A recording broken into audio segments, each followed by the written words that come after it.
said before the fight that they better hope you don't win because a lot of change is coming. You didn't win officially. You thought you won. Is change still coming? Oh, I won. Uh, this is true. It's true. The True Company. It's a CBD. It helps with healing process and inflammation and stuff like that. So you want to get these for before, after the fights, training, and make your life a better place. All right. Thank you, Nate. Much appreciated, bro. But yeah, that's kind of what I wanted to start, how to start this off.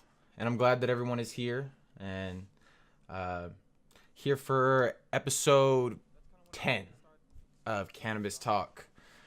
And today, as you can see, will be about cannabis and sports in general, not just the MMA.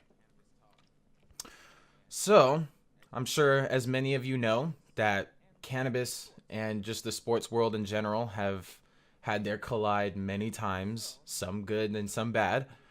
For the most part, when people do get caught, it ends up being kind of bad. So, yeah.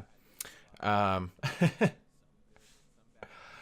I don't know. From what I've been seeing and from what I've been researching myself, there's actually been not too many people getting suspended or, kicked out of their leagues for using cannabis. Mainly because I'm sure, especially now with the WADA, the World Anti-Doping Agency, they actually just removed CBD, cannabidiol, off their banned substances list, which Nate Diaz was smoking right there. And this is actually a huge step forward for people that want to get the benefits of cannabis and, play their sport at the same time. I could say that for many people, even before this ban, they were still using CBD very openly.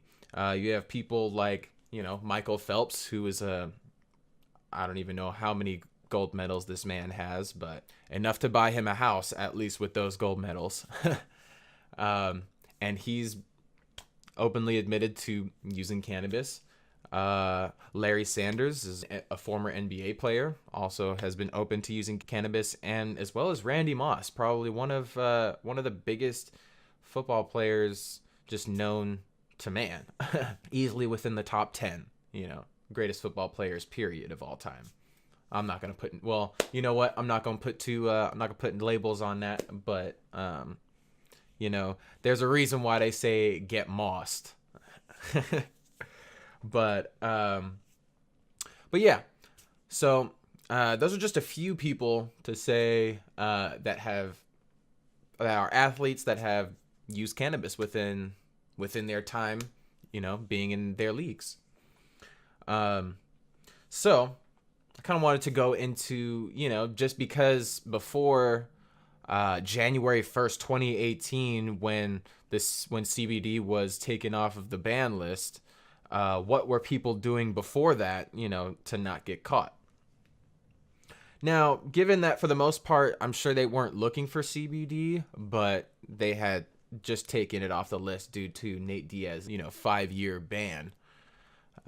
Just for using CBD, But, Nate Diaz, and this is actually quoting him here, apparently I think it was in a post-fight conference, and he said, a reporter had said, your weed smoking is getting in the way of your career. And Nate Diaz commented and said, well, my career is getting in the way of my weed smoking. So, Nate Diaz, he's kind of a person that doesn't really give a fuck about anything. And he's going to do what he wants, and, he's still going to fight and do what he does. So, going into, the techniques of people, forging their urine in some way, shape, or form. In 2004, a college football player, he drank a detox solution, that you get from any smoke shop. He drank like 2 gallons of water. And this was all the day before he was going to get tested. Just within that short amount of time, he was able to come up clean the next day. Apparently, they've even made a fake penis to where there's even a company that's made for that. I wouldn't say they legally can't say it's made for that purpose, but I mean, it's a penis that you use, take a pee with. So, I mean, the company's called the Wizinator. So, I mean, you would think, you put 2 and 2 together, you can kind of figure it out. There was another. Oh, so it looks like this is a college soccer player, actually. So from what he said, and he's been through 3 NCAA tests and 1 MLS preseason test. And from what he said, he used salt pills, multivitamins, and water. And he was able to come up clean every time. There's so many different ways to, just clear out your system or clean your system. There are different detox ways that work for different people.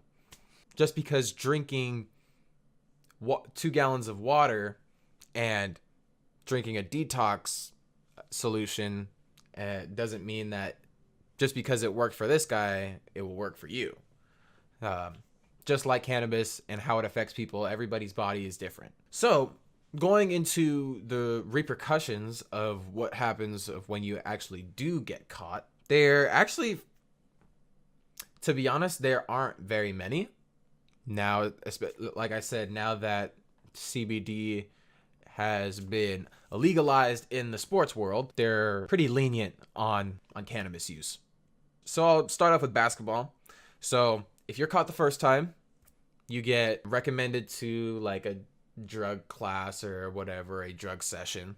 And if you're caught a second time, you get a $25,000 fine, which to most basketball players isn't really that bad. And then the third game, you get a 5-game suspension. Fourth game is a 10-game suspension, on and on. So in this league, it's a lot harder to get banned from the NBA. You can rack up the suspensions, but at the end of the day, it doesn't really matter too much because you probably won't even get to that third one, just because of how lenient they are. The MLB, they actually, even though they consider cannabis still a Schedule I drug, they still consider, cannabis just as harmful as heroin, blah, blah, blah. But yet, if you're caught with cannabis, they don't care. But if you're caught with heroin or anything else like that, then it would definitely be a problem. So, according to the MLB's Joint Drug Prevention and Treatment Program, has nothing that says big leaguers get suspended for it. So there's nothing even in their drug prevention policy that says that players that use cannabis will get banned or suspended. So, like, so why are we keeping it in the box then, in the closet? Who cares? NHL, they actually have a no-notice testing, which they do twice, probably before and after training. And then, so even though they test for cannabis, it's not even on their banned substances list. The NHL, even though they test for cannabis, it's not even a banned substance. So why even test for it? Well, you know what? Just probably because based off of the actual test that they're doing, which is most likely a urine test, it's just the easiest way to test for everything on the spectrum rather than, just cutting out cannabis and just doing everything else.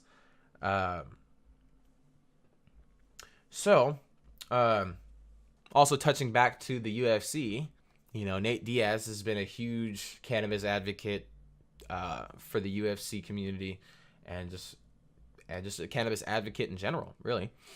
Another cannabis advocate, Sean O'Malley, is another UFC fighter, And I mean, if you were to even just go to his Instagram page, just to show you guys what I'm talking about here. Yeah. So as you can see, he's a pretty big cannabis advocate. I mean, he's already promoting his own strain. So yeah, just goes to show. I mean, just because you fight, just because you're a UFC fighter and they outlaw cannabis doesn't mean you still can't get in the cannabis world and be an advocate, you know? So, I mean, who really cares at the end of the day? But yeah, the concussion pill. That was something that was actually kind of new to me, and I was surprised that they were even doing that. Now, this concussion pill, it is, for one, hemp-derived. I think it's hemp-derived CBD. Hemp-derived cannabinoids and an NMDA amino acid. So I was like, MDA. I was like, whoa, what are they trying to do here? But from what I researched, NMDA, or at least the NMDA receptor in your brain, is associated with memory, learning impairments, and brain injuries. So pretty much, you know, anything that has to do with a concussion, that has to do with your NMDA receptors. And then we all know your CB1 and CB2 receptors, they can block off pain, can be an anti-anxiety, antidepressant, blah, blah, blah. It can go on forever. But with that, the concussion pill pretty much got started from it got started in 2016 by Scythian Biosciences Corp of Toronto. Go figure that it's in Canada. And they gave a grant of $16 million to University of Miami to do a 5-year research. And I just find that freaking insane. $16 million to... It doesn't seem like that was like their end goal. That's just kind of what they came up with. I'm sure they're trying to figure out a way to deal with concussions or anything like that, or any type of brain injury, and use cannabis to alleviate those pains or any type of ailments that they may have. And I guess from that, within their 5-year study, which is in their 3rd year, they have come up with a concussion pill, and it's, from what it's looking like, it's looking pretty promising. I mean, they have tested it on rats, and from what they have seen, here, I'll zoom in a little bit. You guys can see it better. All right.